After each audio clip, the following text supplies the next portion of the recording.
வணக்கம் நண்பர்களே. நாம் இன்னைக்கு இந்த வீடியோவில் என்ன ஒரு முக்கியமான விஷயத்தை பற்றி பார்க்க போகிறோம் அப்படின்னு சொல்லிட்டு பார்த்தீங்கன்னா, தாவேகா தலைவர் விஜய் மற்றும் அவரோட மனைவியான சங்கீதா விஜய்க்கு இடையேயான அந்த விவாகரத்து வழக்கு தான் இப்போ சோஷியல் மீடியாவில் ரொம்பவும் வைரலாக போயிட்டுருக்குது. இந்த விஷயத்தில் நடிகர் பார்த்திபன் சொன்ன சர்ச்சைக்குரிய விஷயம், அதாவது ஒரு தகாத நடிகையோட அவர் திருமணத்தை மீறிய உறவில் இருக்கிறாரு அப்படின்னு சொல்லிட்டு தன்னுடைய முதல் மனுவில் சங்கீதா விஜய் வந்து மென்ஷன் பண்ணியிருந்தாங்க. மேபி அப்போ வந்து கலாட்டா அவார்ட்ஸில் த்ரிஷாவை பற்றி கேட்டதுக்கு ஒரு ஹைக்கூ கவிதை மாதிரி பார்த்திபன் சொல்லியிருப்பாரு. அதுதான் இப்போ ரொம்ப சர்ச்சையாக சோஷியல் மீடியாவில் போயிட்டுருக்கு. அது மட்டும் இல்லாமல் இதனால ஒரு வார்த்தை போரே பார்த்திபனுக்கும் த்ரிஷாவுக்கும் இருக்குது.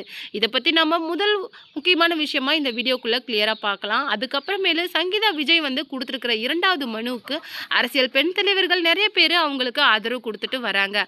அதுவும் இப்போ சோஷியல் மீடியாவில் வைரலாக போயிட்டுருக்கு. திடீர்னு என்ன உங்களுக்கு அவ்வளோ பரிதாபம், தாவேகா தலைவர் விஜயோட மனைவி மேலே என்ன திடீர்னு அக்கறை அப்படிங்கிற மாதிரி நிறைய விஜயோட ஃபேன்ஸ் வந்து அவங்க கிட்ட கேட்டுட்டு வராங்க. இதை இரண்டாவது முக்கியமான தகவலாக நம்ம வீடியோக்குள்ளே நம்ம பார்க்கலாம். மூன்றாவது முக்கியமான தகவல் அப்படி என்னன்னு சொல்லிட்டு பார்த்தீங்கன்னா, ஜேசன் சஞ்சய், அதாவது தாவேகா தலைவர் விஜயோட மகனான ஜேசன் சஞ்சய் வந்து நடிகை த்ரிஷாவை பற்றி ஒரு விஷயத்தை பகிர்ந்திருக்கிறாரு. அதை பற்றி நாம் இந்த வீடியோக்குள்ளே மூன்றாவது முக்கியமான தகவலாக பார்க்கலாம்.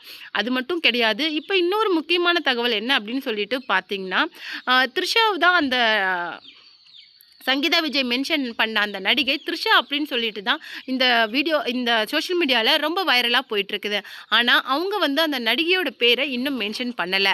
அதுக்கு காரணம் ஒவ்வொரு ஆனிவர்சரிக்கும், அதாவது கிட்டத்தட்ட 2023 அவங்களுடைய ஒவ்வொரு ஆனிவர்சரியாக இருக்கட்டும், விஜயோட பர்த்டேவாக இருக்கட்டும், எல்லா முக்கியமான நிகழ்ச்சிகளுக்குமே அவங்க வந்து என்ன பண்ணியிருக்காங்க, த்ரிஷா வந்து அவங்க கூட எடுத்துக்கிட்ட அந்த ப்ரைவேட் ஃபோட்டோஸை அவங்களுடைய இன்ஸ்டாகிராம் பேஜில் ரிலீஸ் பண்ணியிருக்காங்க.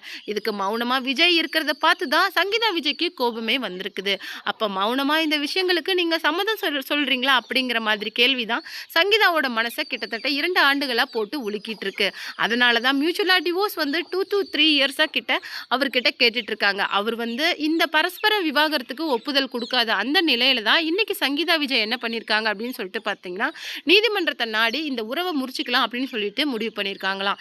ஏன்னா இந்த விவாகரத்து வந்து அவங்களுக்கு ஒரு பெரிய மன உளைச்சலை ஏற்படுத்துதான். ஒருவேளை நான் என்னுடைய மன உளைச்சல் வந்து என்னுடைய குழந்தைங்களோட வாழ்க்கையை பாதிச்சிடக்கூடாது. இல்லை, என்னுடைய இந்த மன உளைச்சல், நான் இருக்கிற இந்த டிப்ரெஷனான ஸ்டேட் வந்து ஒரு நாளும் என்னுடைய குழந்தைங்களோட வாழ்க்கையில் எந்த விதமான விளைவுகளையும் ஏற்படுத்திடக்கூடாது அப்படிங்கிற ஒரே காரணத்துக்காக தான் இந்த உறவை நான் முடிச்சுக்கலாம் அப்படிங்கிற ஒரு முடிவுக்கு வந்துட்டு இன்னைக்கு நீதிமன்றத்தை நான் நாடியிருக்கேன் அப்படிங்கிற மாதிரி மென்ஷன் பண்ணியிருந்தாங்க. அவங்களோட இரண்டாவது மனுவில் அவங்க மென்ஷன் பண்ண விஷயங்கள் பலருக்கு கண்ணீரை வள வைக்கிறது மாதிரி இருக்குது.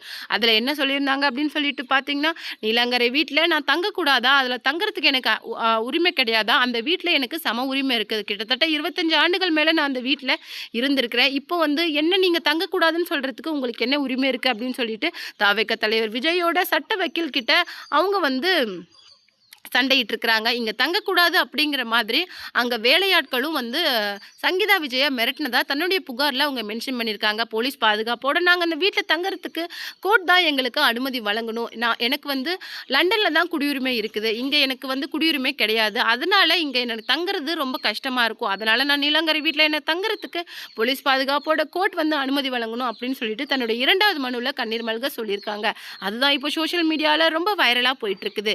இந்த நிலையில தான் மார்ச் 8ஆம் தேதி மகளிர் தின விழாவில் விஜய் வந்து என்ன சொல்லியிருக்காரு அப்படின்னு சொல்லிட்டு பார்த்தீங்கன்னா, இப்போ நாடு போயிட்டு இருக்கிற பிரச்சனைகளில் சந்திச்சுட்டு இருக்கிற ஒவ்வொரு கஷ்டங்களில் கம்பேர் பண்ணும்போது என்னுடைய லைஃப்பில் நடக்கிற விஷயங்கள்லாம் பெருசாக ஒர்த் இல்லை, தயவுசெய்து நீங்கள் அதுக்கு ஃபீல் பண்ணாதீங்க, நீங்கள் ஹர்ட் ஆகிறது எனக்கு ரொம்ப கஷ்டமாக இருக்குது.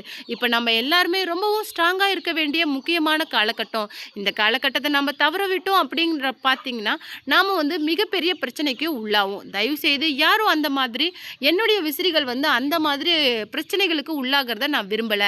இப்போ நீங்கள் எந்த அளவுக்கு ஸ்ட்ராங்காக இருக்கணும் அப்படின்னு சொல்லிட்டு பார்த்தீங்கன்னா, நான் மட்டும் கிடையாது, நம்ம எல்லாருமே சேர்ந்து இந்த 2026 தேர்தலை எதிர்கொண்டு இப்போ ஆளும் கட்சியினரை தூக்கி எறியறதுக்கு நம்ம தயாராகணும். அதுக்கு மன உறுதி மட்டும் கிடையாது, உடல் வலிமை மட்டும் கிடையாது, மனதளவுலையும் நாம் ரொம்ப ஸ்ட்ராங்காக இருக்கணும். தயவுசெய்து இந்த விஷயத்தில் எனக்காக என் கூட சேர்ந்து நில்லுங்க. இந்த விஷயத்தெல்லாம் ஒதுக்கிட்டு இந்த தேர்தலை நோக்கின நம்ம பயணத்தில் முழு மூச்சோட செயல்படுங்க அப்படிங்கிற மாதிரி நிர்வாகிகளுக்கும் சரி, அவங்களுடைய ஃபேன்ஸுக்கும் ரொம்பவும் சரி இந்த அறிக்கையை அந்த மகளிர் தின விழாவில் அவங்க சொல்லியிருக்காங்க. ஆனால் அவர் வந்து என்னுடைய வாழ்க்கையில் நடக்கிற பிரச்சனைகள் ஒர்த் அப்படின்னு சொன்னது நிறைய பேர்கிட்ட பிரச்சனையை கிளப்பியிருக்குது. அது மட்டும் இல்லாமல் அதுக்கு ரியாக்ட் பண்ணியிருக்க ஜேசன் சஞ்சய் வந்து என்ன சொல்லியிருக்காரு அப்படின்னு சொல்லிட்டு பார்த்தீங்கன்னா, நீங்கள் ஒர்த் இல்லை அப்படிங்கிற மாதிரி எப்படி சொல்லலாம்? அம்மா அவங்க கூட வாழ்ந்த வாழ்க்கை வந்து அவ்வளோ மோசமாக போயிடுச்சா? கிட்டத்தட்ட 20 ஆண்டுகளுக்கு மேலே உங்கள் கூட ஒருத்தர் வந்து ஒரு திருமண உறவில் இருந்திருக்கிறாங்க. அதை நீங்கள் வந்து ரொம்ப ஒரு ஈஸியான ஒரு வேர்டில் மென்ஷன் பண்ணுறது ரொம்ப கஷ்டமாக இருக்குது.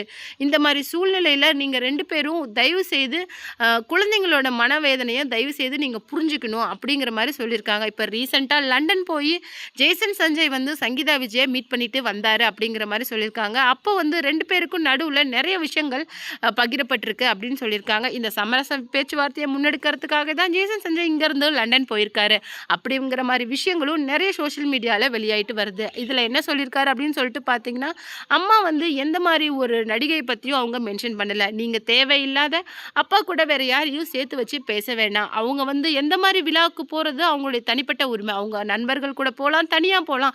அது அவங்களுடைய உரிமை. எல்லாருக்குமே நண்பர்கள் தோழிகள் அப்படின்னு சொல்லிட்டு இருக்கிறாங்க.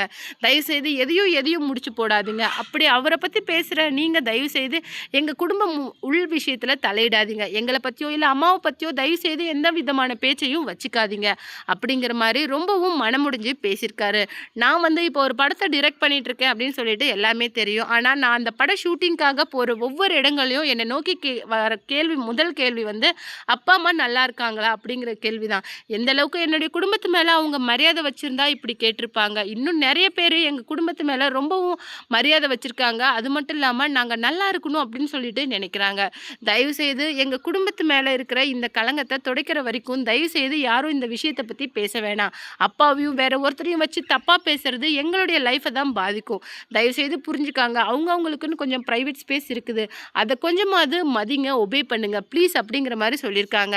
ரீசெண்டாக ஈரோட்டில் நடந்த அவருடைய சிக்மா படத்தோட ஷூட்டிங்கில் கூட நிறைய பேர் வந்து அவரை சந்தித்து பேசி ரொம்பவும் நெகிழ்ச்சியாக பேசியிருக்காரு. அது மட்டும் இல்லாமல் இவ்வளோ சின்ன வயசில் இவ்வளோ அறிவும் பக்குவமும் உங்களுக்கு எப்படி வந்தது அப்படிங்கிற மாதிரியும் கேட்டிருக்காங்க. ஏன்னா கிட்டத்தட்ட எந்த பவுன்சர்ஸோட துணையும் இல்லாமல் கிட்டத்தட்ட ஒரு 50 பேர்கிட்ட ஜேசன் சஞ்சய் கிட்டத்தட்ட 1/2 ஹவருக்கு மேலே பேசியிருக்காரு. அதுக்கு வந்து அந்த தொழிலாளர்களாக என்ன சொல்லியிருக்காங்க அப்படின்னு சொல்லிட்டு பார்த்தீங்கன்னா, எவ்வளோ பெரிய நடிகரோட புள்ள, அது மட்டும் இல்லாமல் பெரிய பணக்கார வீட்டு பையன் அப்படிங்கிற எந்தவித பந்தாவுமே இல்லாமல் எங்கள் கூட சகஜமாக நின்று தோள் மேலே தோள் போட்டு பேசிகிட்டு இருந்தார். நீங்களாம் எப்படி இருக்கீங்க, நல்லா இருக்கீங்களா, உங்கள் குடும்பத்தில் இருக்கிறவங்களாம் சௌக்கியமாக இருக்காங்களா, இந்த வேலையில் உங்களுக்கு எவ்வளோ சம்பளம் கிடைக்குதோ, இந்த வேலை உங்களுக்கு போதுமானதாக இருக்குதா அப்படிங்கிற மாதிரி அவங்களுடைய அப்பா மாதிரியே அவர் பேசியிருந்தார். எங்களுக்கு ரொம்ப சந்தோஷமாக இருந்தது.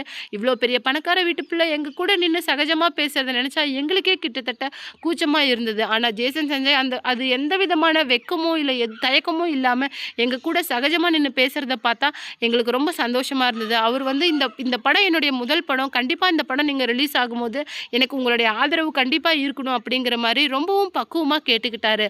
அது எங்களுக்கு ரொம்ப சந்தோஷமாக இருக்குது.